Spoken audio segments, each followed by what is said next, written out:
迎您回来，新闻大白话。我们来看呢，这个上合峰会啊，莫迪他已经也抵达了，他是在30号的时候抵达天津，他要到这个上海合作组织峰会要参加这个活动。那同时呢，也有很多的歌舞表演呢，在这个机场啊是热烈的欢迎。好，你可以看到呢，这是莫迪哦，睽违7年哦来访问中国大陆。当然呢，大家也认为这是一个非常重要的一个事情，所以呢，我们看到现场呢，其实有很多的歌舞盛大的来欢迎莫迪，就是呢要来展现说这个欢迎来访的宾客。那同时呢，这个中国艺术家的表演哦，它是演绎了印度的歌舞哦，这也是希望呢展现出中国这一次非常大的一个诚意哦。那莫迪呢，就是在酒店当中，也就饭店当中呢，他看到的这个表演哦。不过呢，除了表演之外，我们当然还是要来细细的讨论背后的隐含的意思哦。因为呢，这莫迪呢，他随即哦也发了文，他说呢，他在天津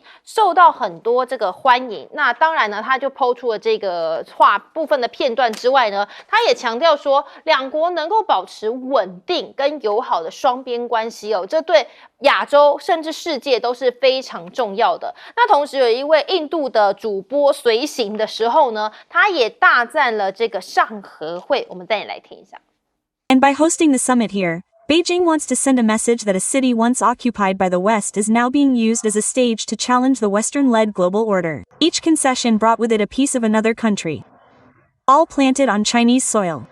That is no longer the case today. These buildings are now firmly in Chinese hands. The streets are lined with Chinese shops and cafes. Modern-day Chinese coffee and food chains now operate from colonial buildings. They represent today's China, the world's second-largest economy and a force to reckon with. That is a message that Xi Jinping wants to send, as the host of the SCO summit. 好，可以看到印度的这个主播呢是大赞上合会，而同时上合会还包含了像是这个普京，他也率领了代表团一起抵达了天津哦。好，那这是当然说在现场呢，大家很关注就是所谓的习普会、普默会哦，好多个双多边的活动，会不会也一起来讨论到更多的内容？那当然呢，我们看到这一次呢，普京哦，他抵达了天津之后哦，同样也是呢盛大的迎接。你看现场呢是有包含了3个副总理啊，10多位的部长和各大企业代表团他们组成了一个代表团，一起来出访这一次的这个上合峰会哦。那当然也预料说啊，可能除了这个政治上的还有其他的很多的不同的层面都可以来进行讨论。不过这一次呢，当然整个行程来看到哦，就是也被披露出来，因为俄罗斯的总统助理呢就说，这一次很难得哦，普京呢他在中国停留的时间呢是有4天，所以呢他说这么长。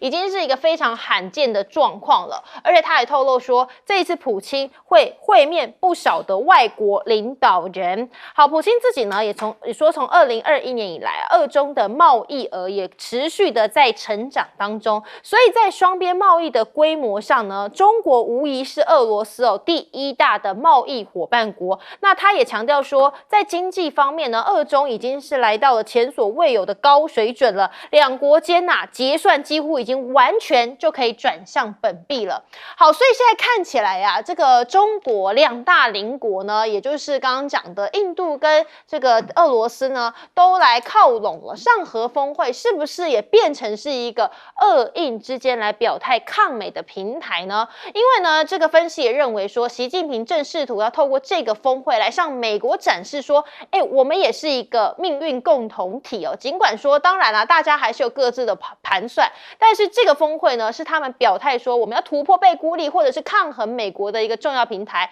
那就连 CNN 也说呢，这是一个亚洲的新局势哦，因为呢，亚洲的3巨头俄罗斯、印度跟中国领导人这一次齐聚在上海。华府智库主任就谈到说，美国或许不在这个会议桌上，但是美国身影当然还是会始终存在，因为会持续的被讨论。那另外耶鲁大学的讲师呢，也提到说，峰会上大家可能谈论最多的，当然还是跟就是有关于美国的关税啊，以及这个相关的政策哦。那川普过去他怎么形容印度呢？他说这是死气沉沉的经济体哦。这样的说法呢，彻底颠覆了美国常年经营印度，那把它当作是一个抗中民主堡垒的一个战略哦。因为印度一定是超级不开心的嘛。那另外是呢，这个习近平呢也有提到说，这对比起来哦，他就说呢，中国大陆呢会变成大家多边主义的一个支柱哦。所以习近平就强调说呢，我们才是真正的多边主义哦。所以他也支持联合国在国际事务上发挥作用，而且强调说呢，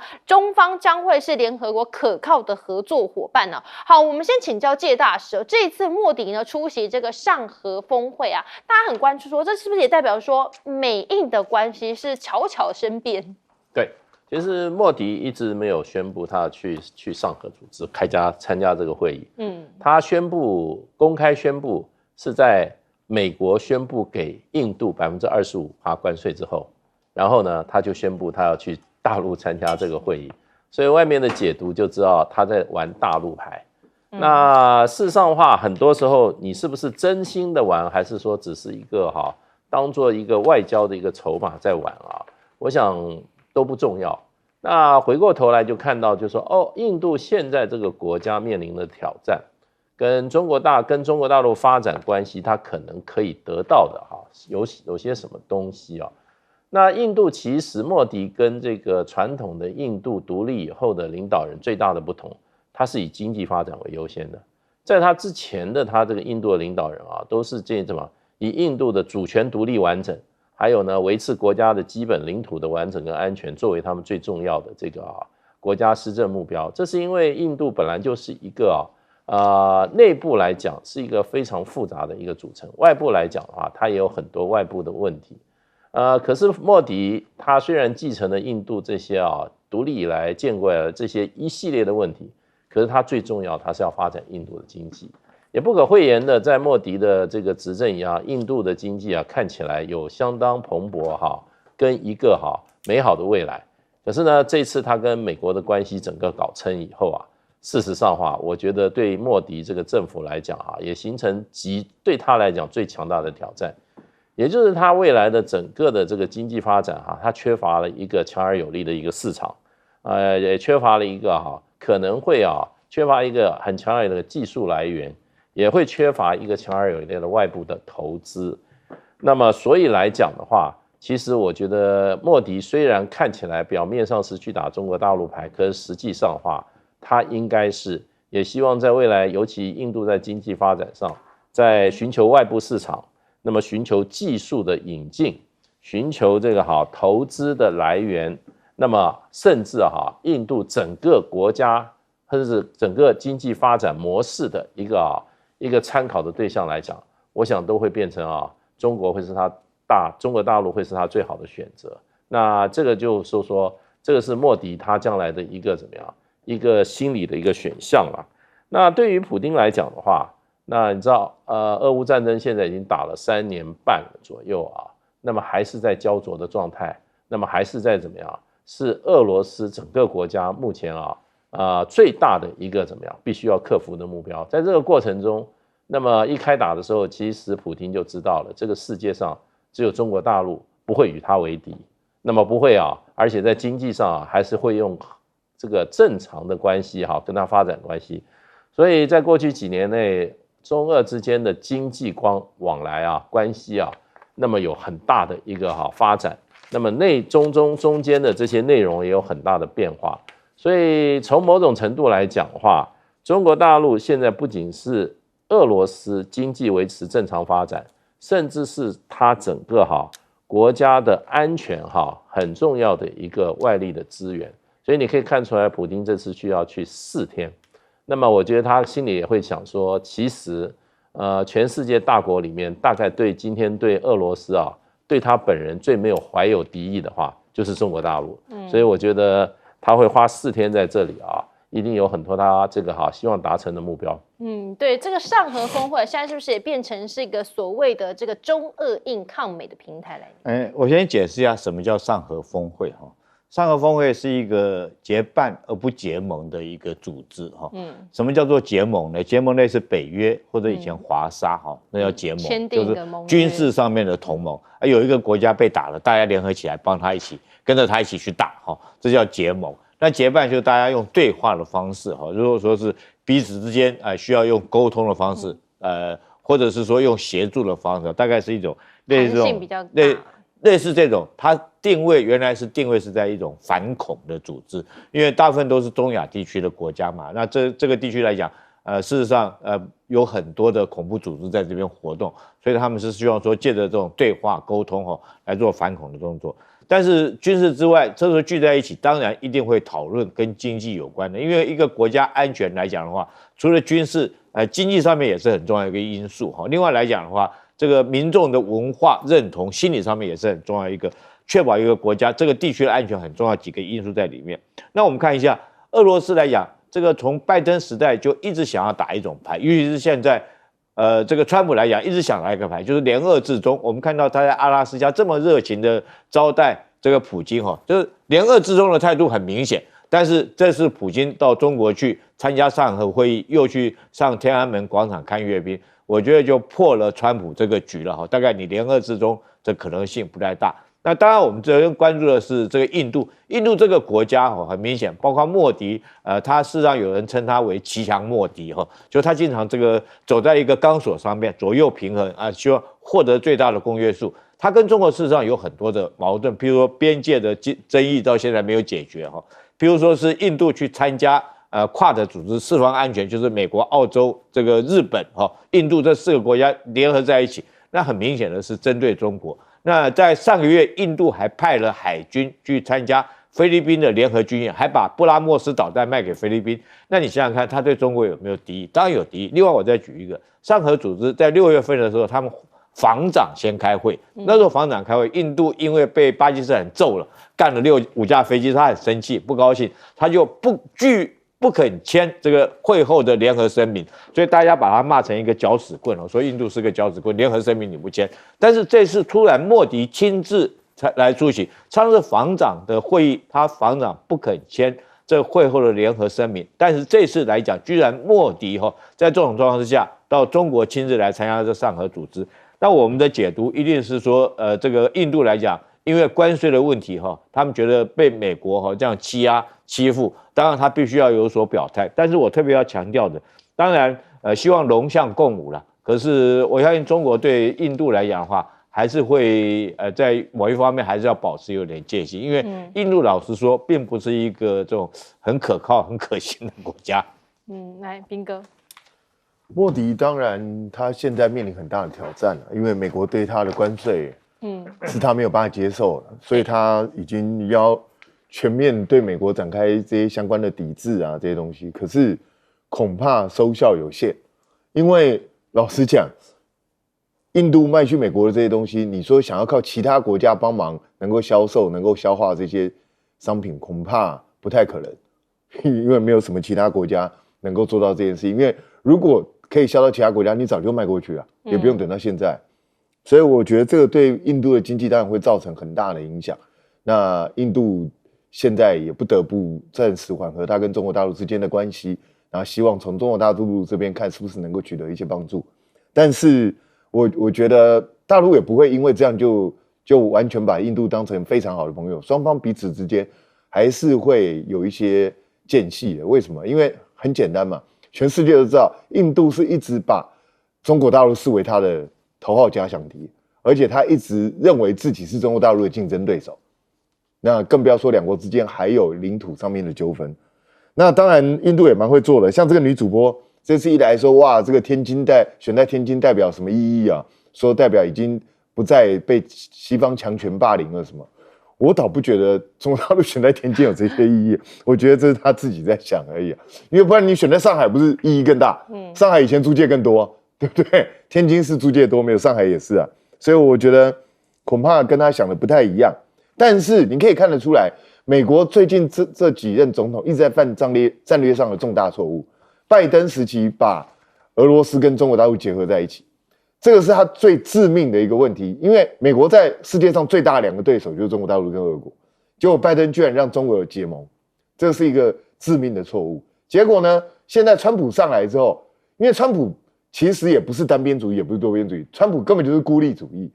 所以川普现在自绝于全世界，然后逼的世界上很多国家不得不跟中国大陆结盟，包括印度。所以这个是一个很奇怪的战略做法。那当然，以川普的想法来讲，你们全世界都不是我美国的对手，你们都要向我美国下跪，所以他无所谓。可是，一直不断的去羞辱印度，真的对美国来讲是一个正确的战略吗？他甚至还加码说：“我听说那个印度那次掉下来飞机不是5架是7架，被打得很惨的什么？然后你去这样去羞辱一个大国，对你真的是个好事吗？”所以我觉得川普的这种作为会得罪世界上越来越多的国家。其实现在美国一些智库已经开始在忧心了，因为他们觉得欧洲、印度，甚至中南美洲一些国家，现在都在开始跟中国大陆接触，未来可能会对美国造成无可挽救的错误。更多的国际焦点，我马上回来。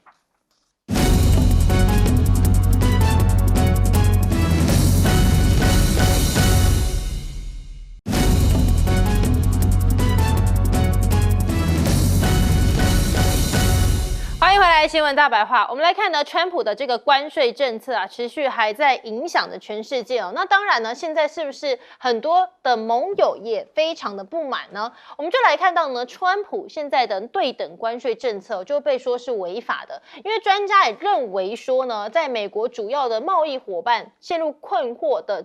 时间点呢，中国还在犹豫是不是要谈判让步，那日韩方面呢，则还没有签署书面的协议，所以呢，备课50%关税的印度，当然现在对他们来讲哦，他们觉得这也是一个还有转圜的空间。那我们就看到呢，日本呢现在就是不是要翻桌了呢？因为他们说不满啊，川普片面的要求，还要再加购更多的美国稻米。那东京方面认为说，这就是会牺牲我们的日本的农业啊。所以呢，是强烈的反对哦。现在呢，谈判又进入到停滞状况了。还有是巴西哦，现在也在启动说要对美国报复，而印度呢，也在找寻盟友哦。这些都是受到川普的关税政策影响非常大的一些国家。那印度呢，更是强调说，我们绝对不会屈服。那最差我们也会开拓新的市场哦。尤其是什么呢？因为现在啊，这个川普所谓的美国优先政策呢，是严重的重创了印度的制造业，甚至呢，国内年轻的劳动力啊，他们呢也是受到非常大的影响，所以数百万人的生计因此呢会受到非常大的威胁哦。好，那除了川普自己的政策之外呢，美国的外交官是不是也川普上身了呢？因为最近啊屡屡爆发说惹毛了友邦的事件，像是丹麦的外交部呢就因为格陵兰的问题召见了美国临时代办，另外是美国驻法大使呢也批评说马克宏打击犹太不利，还有是驻土耳其的大使哦，要求记者安静的时候呢，就批评记者是像野兽一样哦。所以呢，你看一周连续发生了3起。那除了是国际之间啊，美国国内自己是不是也乱糟糟呢？因为现在有芝加哥的市长啊，就说呢，这个我们是街道上不会有坦克的，所以要求联邦人员呢在室内行动的时候都要公开身份。所以他也直言说，川普动用军队进驻到城市，这已经是违宪而且是非法的，呼吁白宫立刻撤回这个计划。但是川普呢就指出说，芝加哥所这个州隶属的这个伊利诺州长普利兹克啊，最近体重减轻哦，看来呢也被形容说这是因为他要参加2028年的总统，所以呢他可能现在要开始健身啊，要帮自己打造一个焕然一新的状况啊，甚至呢还嘲笑他说呢，他实际上啊应该要花更多的时间在健身房哦。他说你在芝加哥自己犯罪问题上表现就是不佳啊，所以呢你现在还在想后面的选举。但是啊，你说好说要派驻国民兵，你是为了要打击犯罪嘛，这是川普所说的理由。结果呢竟然呢被踢爆说，这些从很多的不同的州调来华府支援的国民兵啊，竟然在做的事情不是维持秩序，而是呢去当清洁工，像是在这个湖畔旁边的樱花树下啊扫树叶啊。可是你把把这些国民兵哦调过来是要钱的。你看我们画面上就是有被拍到穿着国民兵制服的这些人他们同时也穿上了这个背心就在做事情不说还真的以为是清洁工因为还会弯腰在公园这边然后捡拾树叶拿着一个黑色的大垃圾袋就在里头找说哪边还要清洁所以很多人就说你大动作说是要维护秩序，你就搞半天是只是维护清洁、维护街头的整洁吗？但是这些东西都是要成本的，因为一天就超过100万美元，这算下来是3000万的台币但是他们根本其实没有事情做，所以只好就开始捡垃圾了，假装好像有很多事情。好，那还有说是有司法官员说你根本没办法批评这些人为什么呢？因为有人竟然只是对这个国民卫兵也就是国民兵做出了一个不雅的手势啦，结果竟然这名司法部的官员就直接遭到开除了，而且还强调说不尊重执法人员的人，你就是不能够在司法部任职。哇，现在连批评都批评不了吗？好，介大使怎么看说川普现在在国际上是不是已经快要把盟友都得罪光了？他也不重视盟友他根本不觉得美国有需要这些盟友，他觉得盟友都是在怎么样，都是在剥削美国的。所以呢，他常常很清楚他说他们美国因为前面几位总统的智商都很低，就是他之前的总统都是一些跟他比的话都是智商很低啦。那说他们让所有全世界，尤其是美国的盟友们，对美国进行非常严重的剥削，所以使美国变成他们眼中的一个笑柄。这都是我都是听川普亲口讲这些话的所以他的脑袋里面觉得，越是这些跟美国称兄道弟的盟友那个吃起美国来然后吸美国的血那是更厉害的。所以他没有什么盟友概念所以那就是说他只有2种，一种就是欺负美国占美国便宜，一种是不欺负美国不占美国便宜。然后呢，不欺负美国不占美国便宜的国家目前不存在，所有国家都欺负美国占美国便宜，美国都是最委屈的，这是他的世界观。所以呢，他下手的时候没有说，哎呦，我跟日本是什么盟友，那基本上就是说，你就是要给我这个买我美国的大米上次为什么不讲？这次又提一个新条，他说我上次没想起来这件事。所以现在各国跟美国在谈贸易谈判的时候，面临一个非常困难的局面，就是说，你任何事情你都有个目标，对不对？我跟美国谈判，我把大家这个目标，大家有个共识，就停在那里就是跟美国谈判那个目标永远是叫什么呢？我们有一个术语，它是一个叫 moving target，它的目标在不断动。你今天停到这里了，我打到这个目标，结果目标又跑掉了，又重新出来一个目标。所以我觉得现在川普给人家的感觉就是说，不可预测就是可预测的。你预测就是川普是不可预测的。对，他今天跟你达成这个协议，明天他又变了。对，今天说这个没有事，明天又变了。这是川普。事实上，他就是用这种方法，事实上在跟全世界各国打交道。那你习惯就习惯，你不习惯就不习惯。你要想办法就想办法，那要不然你就是被他吃。你像今天我们这个赖清德他们去跟美国谈判，到了现在到底要投资美国多少钱也不知道。那你今天跟我们台湾老百姓说25%不是最后确定的，那什么时候会改成20%呢？对，所以就变成就是说，我们是被吃的最惨。还要我们是大概这个国防经费还要提到5%的，唯一亚洲地方就是我们。那石破帽很硬美国说你要起码3%，因为日本可能到明年后年它会达到2%的这个 GDP 的国防预算这个目标。那可是石破帽听一听美国讲说，没有人能替日本人决定我们的国防预算是多少，这个才算是一个有原则还有一点尊严像我们这个提起来真的不晓得怎么说了。那另外一方面就变成就是说，美国现在这个内政是一团乱。你认为你把国民军、把坦克车、把这些这个重武器的，你就是开到华盛顿，对，华盛顿的治安会改善吗？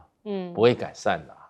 我跟你讲，美国的警察的装备不会比你国民军差在哪里。训练也不会比国民军差哪里。那些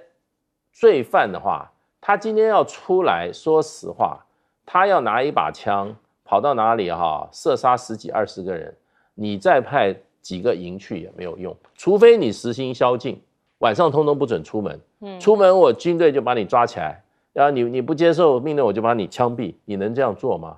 而且美国最严重的这个治安不是华盛顿市哦，特区哈，美国最严重的在什么洛杉矶，在芝加哥，在这些这个 Detroit 这些城市，那根本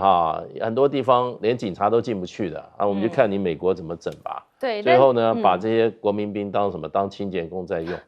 对，但这个民怨呢就会更高了嘛。来，这个地方。孙子兵法里面有一句话叫做"乱军引胜"哈，这个我们马上就应验在美国身上。什么叫乱军引胜？孙子里面这一篇讲得很清楚，就是你不懂军事的人，不要去乱管军中的事务。你去乱管以后，把军队搞乱了以后，这变成让敌人有可胜之机啊。那你看川普现在是不是正在干这件事情？他自己把自己军队搞乱。你看我举几个例子，譬如说他用赫尔塞斯，也不过就是一个福斯新闻的这种主持人居然用他当国防部长，他对军事你认为他懂多少第二个，你看赫格塞斯上来以后，他干掉多少美国的真的是有这种军事素养的人才，包括到他们这个参谋首长联席会议主席被他干掉，前阵子说是情报局局长也被他干掉整个把这些高层的真的懂军事的人就被他基于说是只因为这个 DEI 政策跟他们不符，就把这些人全部 fire 掉了。那我们看他实际做什么？第一个，我们看前阵子这个川普干了什么事？他先这个派去陆战队正式编装的陆战队进去洛杉矶干嘛？去抓移民这个不法的移民，他叫陆战队去抓，然后派这个现在来讲叫国民兵到洛城去抓这些游民或者打击犯罪那前2个礼拜，他还派他的海军军舰用了3艘伯克级的驱逐舰，还有1艘潜艇去干嘛？还有1艘这个陆战队的这种2栖攻击舰去干嘛？去委内瑞拉去打击这个毒贩。我心想，天哪，你是不是准备用飞弹去打那些这个运毒的这种船只？你本身有海警，对不对？美国自己有海警，你不去用，这个你居然用军舰去捕捉这个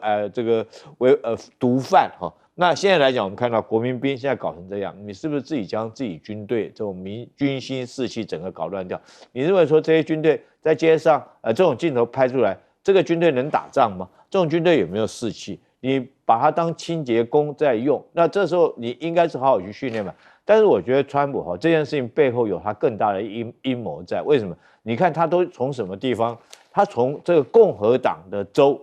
派共和党州的国民兵去民主党敌对阵营里面的这种州去那边做这些工作。其实我觉得明着是说去打击这个犯罪，其实具体来讲的话，我觉得他打击政敌，打击他可能下一任会这个共和党会参选总统可能的对手的可能对手，反而比较明显，然后用军队先给你镇压。来，彬哥，川普老实讲，跟他谈判绝对是一个很麻烦的事情，因为他随时都在变。他今天这样说，明天可能又突然之间兴趣来了，又继续追加，所以日本现在已经被他搞毛了。可是问题是，他毕竟还是强国，他有全世界最大的市场在那个地方，所以这个对各国来讲都非常苦恼。最近有一个国家也快撑不住，叫墨西哥。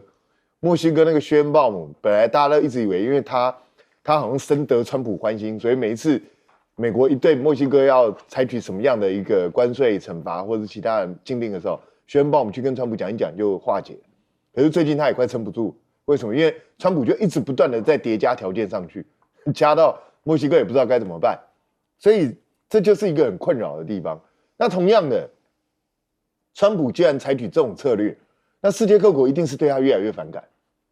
也会造成美国在这个世界上越来越孤立。我觉得这个是必然会出现的事实。那当然，川普本身并不在乎，川普的思维世界，他的宇宙里头就认为，你全世界都要靠我美国，我美国最强，反正你们没有我，你们就会完蛋。可是我觉得这个世界恐怕慢慢变成川普不喜欢的样子，恐怕就变成这个世界没有美国也不会完蛋，就到最后可能这个世界就真的让美国变孤立。那川普现在正在走这一条路，那我们就看他到底能够走多远。因为美国的经济的问题恐怕在下半年都会一一浮现，到时候川普自己还能够坚持他这个作为吗？我们就可以仔细看下去。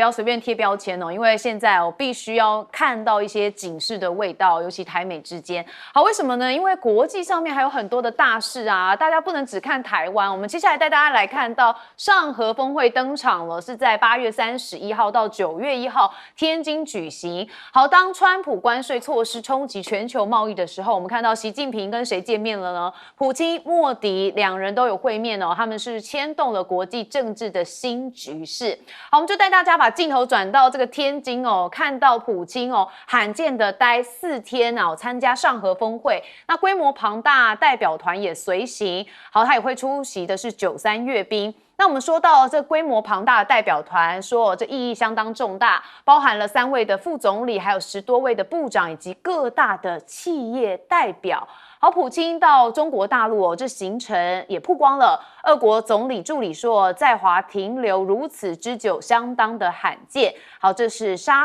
乌沙科夫说的，他说实属罕见。那普京怎么说呢？他接受新华社的书面专访时也表示说，现在俄中的经济关系达到了一个前所未有的高水准。他说，两国之间哦，结算几乎是已经完全的转向了本币。他说，自2021年以来，俄中的贸易额成长大约是1000亿美元。那普京到底这次来上合峰会有没有什么重要的目标要达成呢？说有个大任务哦，就是要巩固俄中印的能源三角。好说现在要形成一个权宜之下的能源三角，希望俄中印的关系更加密切。那俄国更依赖中国来采购俄国的能源，那原本是向这个海湾国家来采购石油的印度，也趁着俄国这个油便宜之机哦，转向进口俄国的原油。好，我们也知道，就是因为这样，所以美国课征他们到50%的关税嘛。好，那莫迪到底这个时候到中国有没有味道呢？我们看到他抵达天津，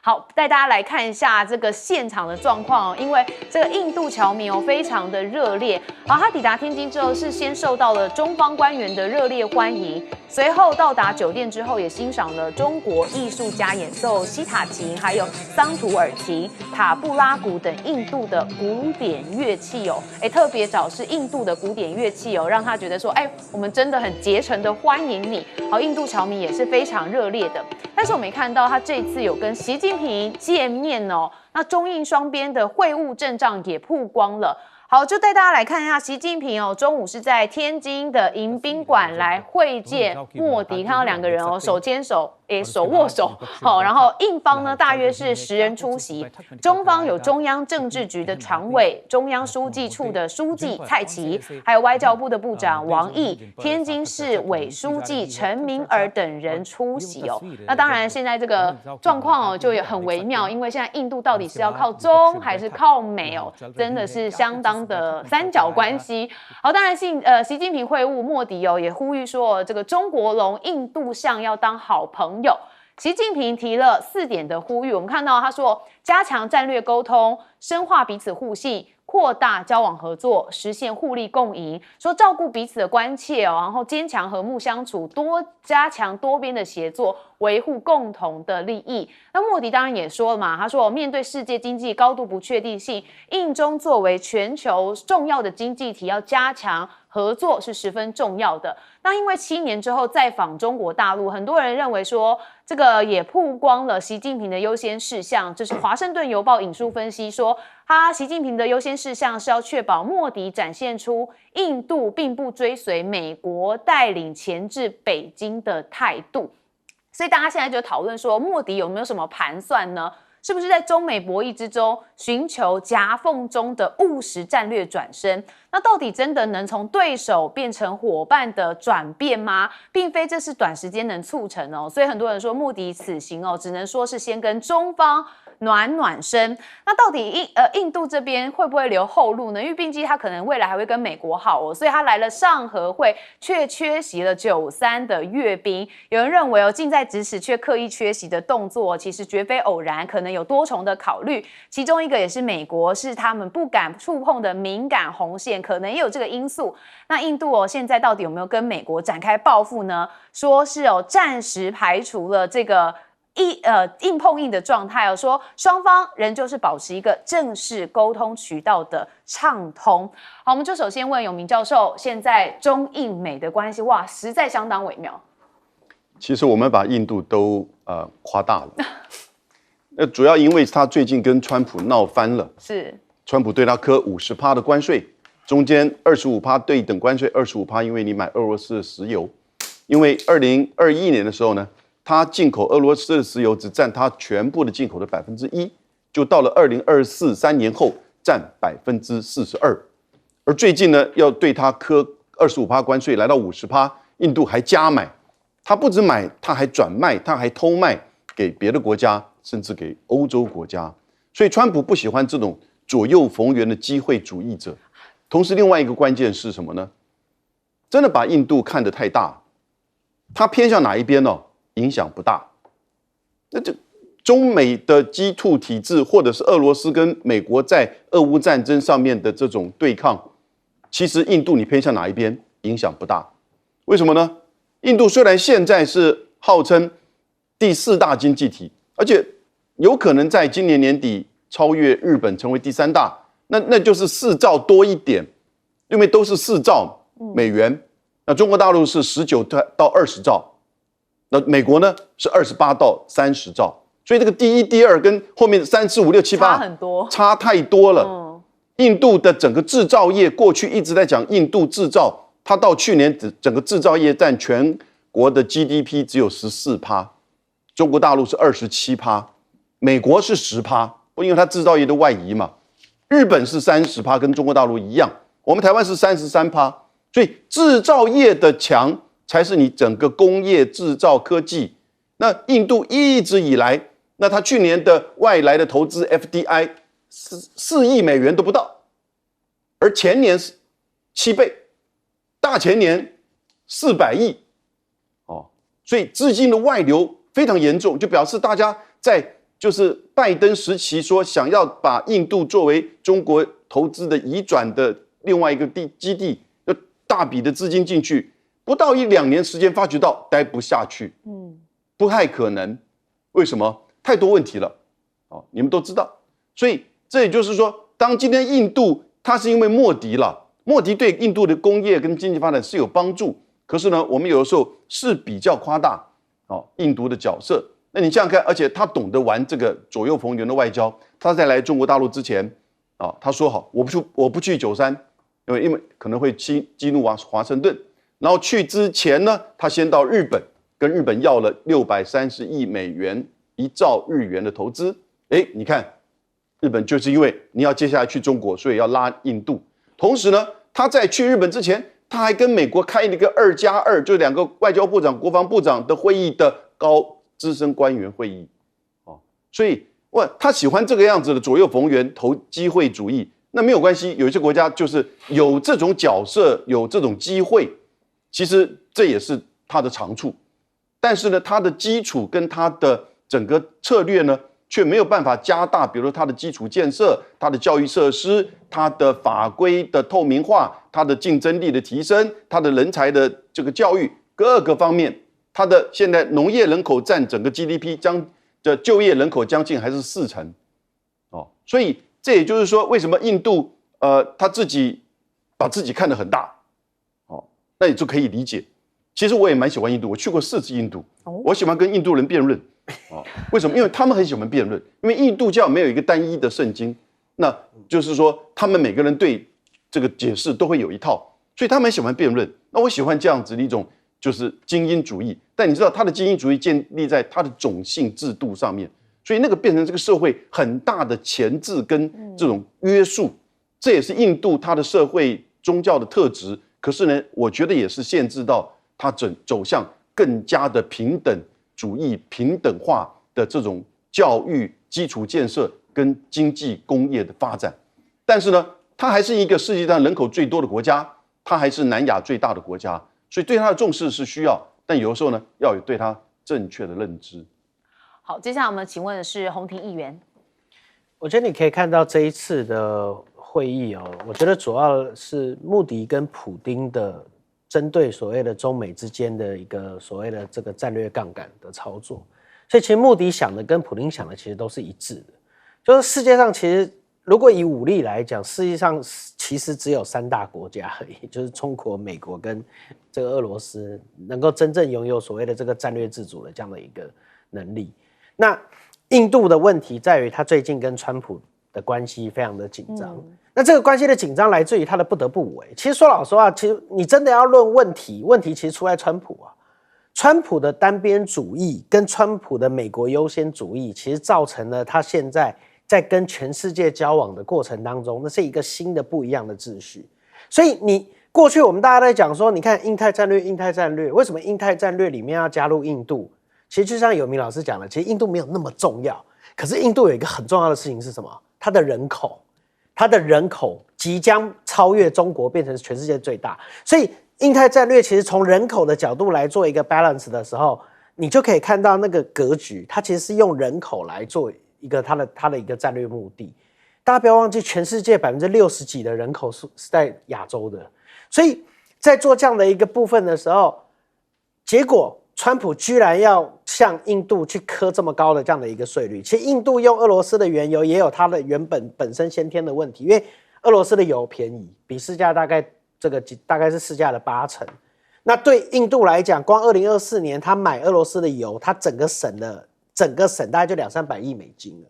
那这个200-300亿美金，其实对穆迪来讲非常的重要，因为这200-300亿的美金如果回到了这样子的一个印度的话，它会造成它的什么通货膨胀啊？所以他也在抗它的通膨。更不要忘记一件事，穆迪现在不是他最强的时候，他自己也被所谓的民粹主义所驱动。过去他是靠对中国的民粹主义获胜，然后现在大家对中国的民粹主义相对比较减少的时候，对美国的民粹主义开始了，就是说我不能让川普予取予求这样子的一个动作。所以穆迪现在在做的事情其实是告诉美国，就是说你的印太战略里面，你必须要我来作为你的 partner， 不管是based on所谓的这个 location， based on所谓的人口，我都很重要，你不该这样对我。还有另外一个部分，它的底气在于，目前印度对美国的出口基本上占最大的是什么？是 iPhone 啊，是 iPhone 跟药品这2件事情，其实川普都不太敢瞌睡，因为这磕下去以后回向回去，会反映到所谓他的消费者身上，他的后坐力非常大，那反而是美国人自己倒霉。所以在这样的一个状况里面，你可以看到穆迪在玩的是这样子的一个动作。那普丁当然，普丁我觉得是最近他最大的赢家，他又获得了跟美国跟川普平起平坐的这样的一个部分。对于俄乌战场上，他也并没有损失多少，因为他甚至拖延的时间，能够继续的攻城略地。那现在回到中国，最大的重点其实很简单，因为过去所有自从俄罗斯被制裁之后，很多可以转运的或很多detour的这些部分，它都要靠中国。那中国在其他地方因为所谓的这个美国的关税而减少了出口，它也必须靠俄罗斯跟乌东战场这边，它来去做所谓的相对应的一个补偿，或者是未来有机会靠印度。所以中国是需要俄罗斯跟印度的。所以在这样的一个状态里面，普丁现在做这件事情，就是他一方面先去跟川普这样子，这个勾底一下，现在回来，那你有看到从整个角度上来看，你可以看得到，他很聪明的是，他跟川普是他个人2个人1对1，可是他跟所谓的这个习近平，他是整个包括3个副总理，是他整个国家的整个行政单位一起的连结。所以从这里面你还是可以看得到，就是说普丁还是在玩一个所谓的联中，然后呢对美国去做谈判的这样的一个筹码的这样的一个角度，那这是他最聪明的地方。所以普丁跟所谓的穆迪都在玩一样的手法，在美中之间去做回旋。好，我们接下来问左教授。好，这一次当然大家都很关注普丁了，因为他带了3个副总理，10多个部长啊，然后你看他安排了一系列的双边会谈，那为什么呢？因为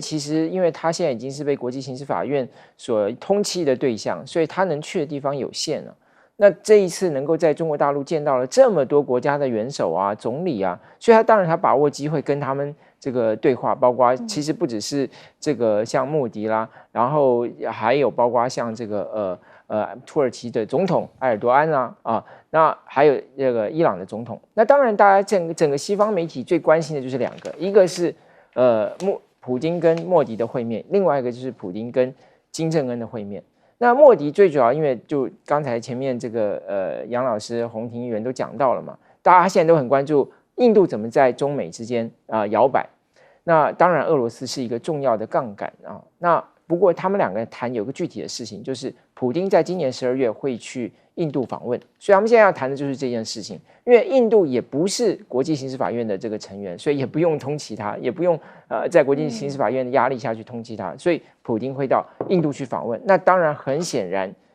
川普到了那个时候，他的对于印度的这个惩罚性的关税会不会调整，就会影响到莫迪到时候会采取什么样的一些具体的作为，包括对俄罗斯的石油的购买，以及跟俄罗斯会不会有更紧密的关系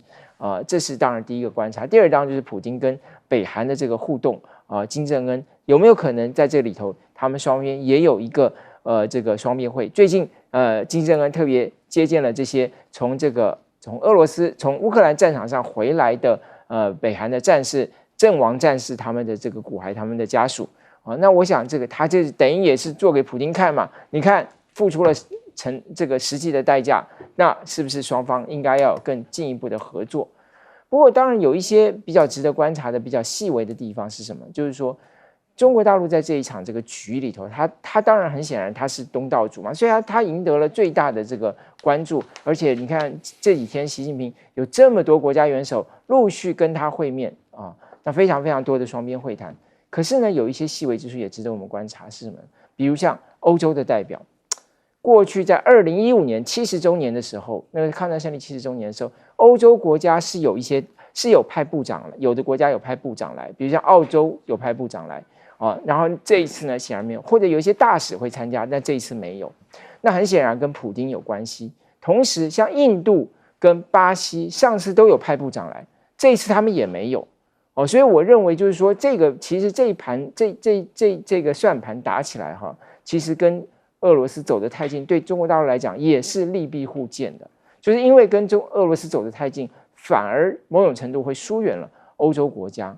那所以这个里头如何去拿捏，当然下一步就看这个到93阅兵的时候，西方国家怎么样的反应。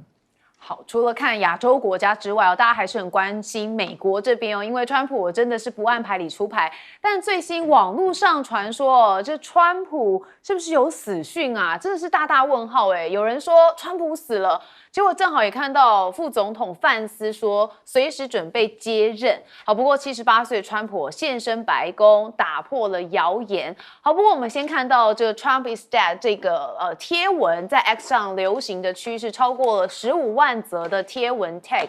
好，那再加上范斯在27号接受今日美国采访的时候说，如果发生了悲剧，他已经准备好要成为下一任的美国总统。然后大家又看到川普的手上出现了这个淤青的照片就引起了广泛的讨论，导致外界对川普的健康状况猜测还有质疑很多。好，但是我们看到30号川普当然就出现了嘛，他身穿着白色的 polo 衫，戴着让美国再次伟大的红帽，现身自家的高尔夫俱乐部，打破了谣言。好，那我们再看到是川普现在关税到底是不是碰壁了呢？因为说违法，什么判他违法呢？他的这个部分就是在美国这边的司法是说，川普这个关税判是违法的。那川普在自家社群平台上面也贴文说，所有的关税都还有效今天一个高度党派色彩的上诉法院错误的宣称我们的关税应该取消，但他们清楚美国最终一定会胜利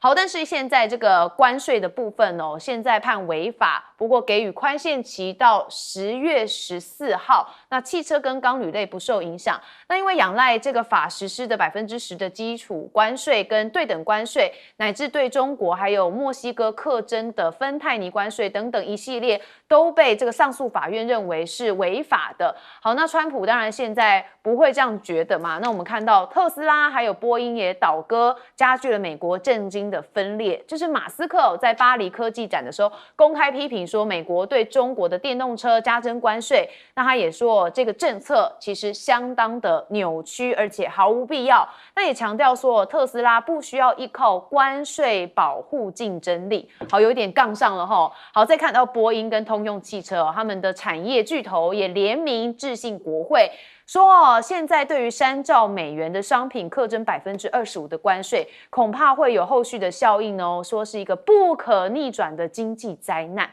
那现在到底法院终止了这个川普关税，说认定违法之后，那贝森特也就是美国财政部长怎么回应呢？我们大家看一下，他是警告说这个举动，也就是说上诉法院的举动是个危险的外交难堪。他说裁定总统川普的全球性关税违法，将会严重的伤害美国的外交政策。好，财政部长突然变成外交部长哦，说这是美国会伤害美国的外交政策。但是美国媒体也揭露说，现在美国主要贸易伙伴都陷入一个困顿，还在观望。那中国犹豫谈判是否要让步嘛？好，所以现在日本跟韩国也还没有签署一个这个书面协议，将放缓脚步。那配克50%关税的印度现在肯定是在庆祝了，就想说哈哈哈，你自家的这个法院司法都认为你是违法的，我们就静观其变。好，那在日本这边又做了什么事情呢？他们官员访美喊卡，现在说原因曝光了。这是日本的谈判代表赤泽亮，原本是28号访美行程，却突然取消了。背后的原因竟然是美国是希望在总统行政命令当中要纳入日本扩大购买美国的稻米，要降低农产品的关税这些争议要求，就引发了日方的强烈不满。好，那我们就看到美国这边也有限制中国嘛，但是讨不到便宜，像是三星、SK 海力士晶片豁免都被撤销了。好，那撤销之后呢，中国大陆部的这个商务部就说，美国这个举动现在就是一己之私，将出口管制工具化，对全球的半导体产业都相当的不利，会有很大的影响。那中国这边呢，现在看到日经报道说，北京、上海两地正在快速的提升国产的 AI 晶片的自给率跟使用率，将提升到70%以上，甚至是100%。那将辉达晶片从中国市场上要全面的替换掉。好，所以中国现在在科技上面也是急起直追，他们成功的研发全球首颗全频段的6G 晶片说现在这个测试晶片已经在全球首颗要支援全频段的工作 6G 测试晶片。那说这是中国在第6代移动通讯技术上研发取得一个领先的地位。好，这个川普用关税战打，但是中国这边当然私下的有在慢慢的运作，像是鸭子划水一样。好，我们首先问尤明老师，川普是生病了吗？他的医生说那个是叫做慢性静脉功能不全。其实这个大概是老年人就70岁以上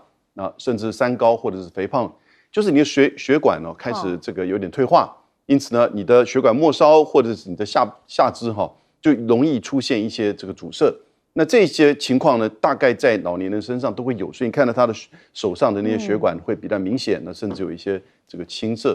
那但是是不是还有其他的问题呢？那如果说川普真的不能行使总统职务，反思上来跟他现在的那个内阁的组成，上次我们看到他开那个内国会议哇，那个是前所未有，每个人都在表现如何赞美川普的领导能力，把他当作神一样。那这样子的美国，那当然你会非常的担心。不过你也担心川普这个关税能不能延续下去，因为今年5月份的时候，在纽约的美国贸易法院、国际贸易法院就判4月初的时候，川普的对等关税还有芬太尼关税用的1972年叫国际紧急经济法案给予总统，因为紧急事件你可以针对一些经济的议题采取短期性、因应性的这个作为。结果川普就用这个法案来去做185个国家的对等关税。那你看到后来变成这个样子。还有呢，芬太尼关税。5月份那个国际贸易法院说这个违宪，因为宪法的第1条，美国宪法第1条第8款说，征关税是国会的权利。1930年造成世界经济大萧条，就是国会通过的关税法案。所以呢，他说这个行政部门不可以这样做，你只能短期的，结果你是长期全面性的，所以这个违宪。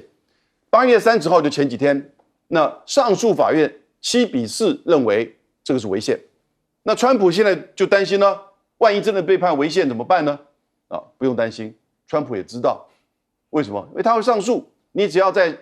10月14号以前上诉到美国的最高法院，那最高法院难道不会去看这个到底违不违宪吗？当然会，但最高法院9个大法官里面6个是共和党籍的，那中间大概有5个还是川普提名的，那所以过去几个判决通通站在川普这边，所以美国的法律有一点政治化倾向这已经很严重了。但是呢，重点不是在它是不是合法的问题，而是今天这个关税马上到今年的第4季10月以后，它就会出现这个通膨的效应跟压力了，它会对美国的经济产生影响。所以为什么联准会一直不愿意降息？那它也对全世界产生影响。你看日本就觉得哇，你管太多了，你压榨太多了，你根本来剥削我，所以呢，也不愿意再去跟他谈到关税的问题。我觉得接下来川普的关税不是法律的问题，而是在他自己经济跟全球的反应的问题。好，我们休息一下，广告之后马上回来。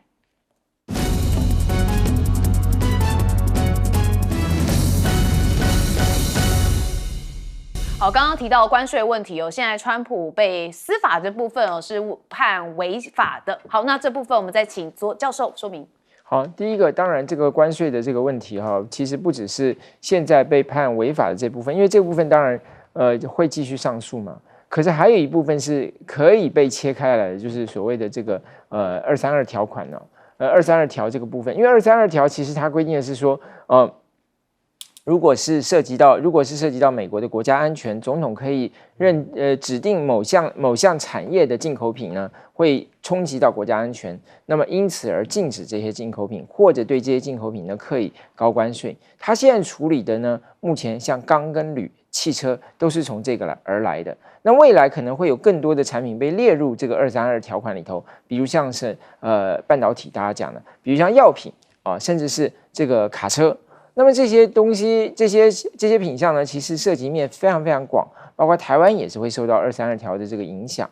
那当然，日韩就认为说，232条呢，其实应该是原来他们谈的那个15%里头就应该涵盖，所以232条呢，你未来232条这些东西仍然应该是根据双方前面所谈的15%，不能超过15%。可是川普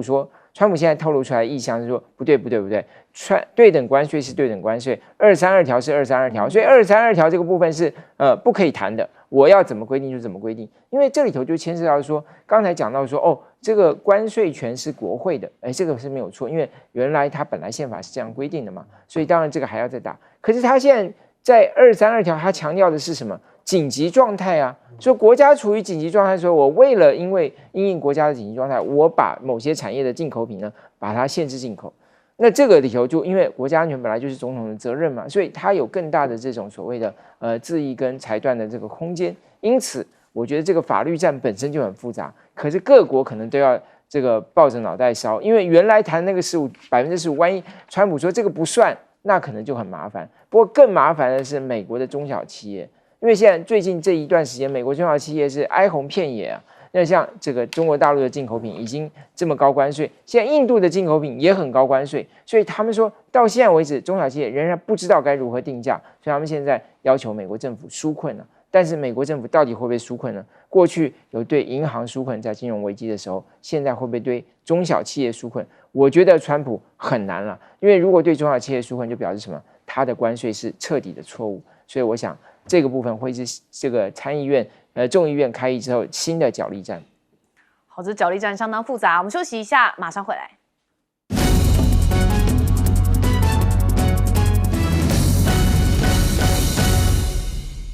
我想美国还真的是一个比较民主的国家你看喊川普死了，没什么人有反应，而且 Twitter 有这么多的这个转载的贴文。那你要是喊陈菊死了，打个问号，是不是4个小时远景就到你家了？所以美国毕竟还是一个老牌的这个民主国家。不过这种，所以我觉得这就是体现一个国家它面对这些消息这些部分，那它怎么样去面对，它怎么去因应。那回过来讲关税，我觉得现阶段川普如何去面对所谓的这个法庭的这样的一个争议，其实是可以被大家视为一个很重要的观察点。因为过去大家在看就是说，你川普做这个对等关税是好像是为了要解决你美国的国债啦跟你的财务金融结构的问题。可是大而美法案通过之后，大家想说，哇，你减免了未来4-5年包括大概4兆美金的这样的一个收益，所以你根本不是为了省钱那如果你不是为了省钱，你到底是为了什么？所以那时候大部分的人都很怀疑。那普遍私人企业最大的忧心，跟很多历史经济学家的忧心就是，如果对等关税继续进行，会不会重演1930年代斯姆特获利法案所造成对全世界的这样的一个冲击？也就是明年有没有可能会有一个经济上面的大修正？那这是所有国家都很担心的。所以你可以看到，现在这个法庭开出了一个门，告诉川普，就是说，我给你的紧急授权，并没有到这样的一个状况，你现在是滥用。